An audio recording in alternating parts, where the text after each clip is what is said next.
আসসালামু আলাইকুম গাইস, আজ চলে আসলাম শেখ সায়রা খাতুন মেডিকেল কলেজে।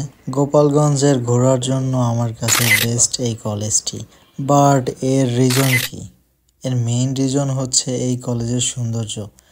তবে আজ কি শুধু এর সৌন্দর্য দেখাবো আপনাদের? মোটেও না। আজ আপনাদের মাঝে শেখ সায়রা খাতুন মেডিকেল কলেজের হিস্ট্রি সহ সকল বিষয় এক্সপ্লোর করব। So guys, let's go.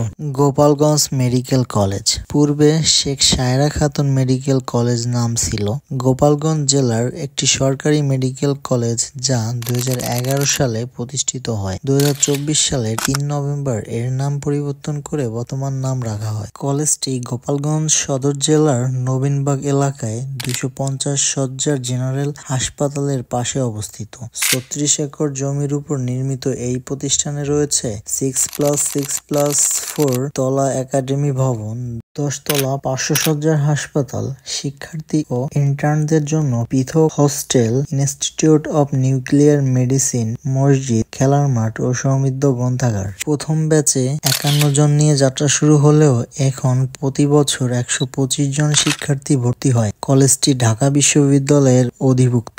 2023 সালের 8 ফেব্রুয়ারি থেকে বহির্বিভাগ সেবা চালু হয়। 500 শয্যার এই হাসপাতালে আইসিইউ, এইচডিইউ ও সিসিইউ সুবিধা রয়েছে। প্রতিদিন প্রায় 500 রোগী এখানে চিকিৎসা সেবা গ্রহণ করে। গোপালগঞ্জ মেডিকেল কলেজ দেশের অন্যতম গুরুত্বপূর্ণ চিকিৎসা শিক্ষা প্রতিষ্ঠান হিসেবে পরিচিত।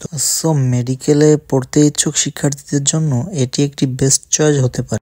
বাই দ্য ওয়ে, এই কলেজের এক্সিট পয়েন্টে রয়েছে নার্সিং কলেজ। এটি 2018 সালে প্রতিষ্ঠিত হয়। এটি প্রায় 6 একর জমির উপর 24 কোটি 68 লাখ টাকা ব্যয়ে নির্মিত হয়েছে। আর এখানে 120 জন শিক্ষার্থী ভর্তি হওয়ার সুযোগ পাবে। সো গাইস, আজ এতটুকুই ছিল। হোপফুলি আপনাদের ভালো লেগেছে। ওকে গাইস, সকলে ভালো এবং সুস্থ থাকবেন।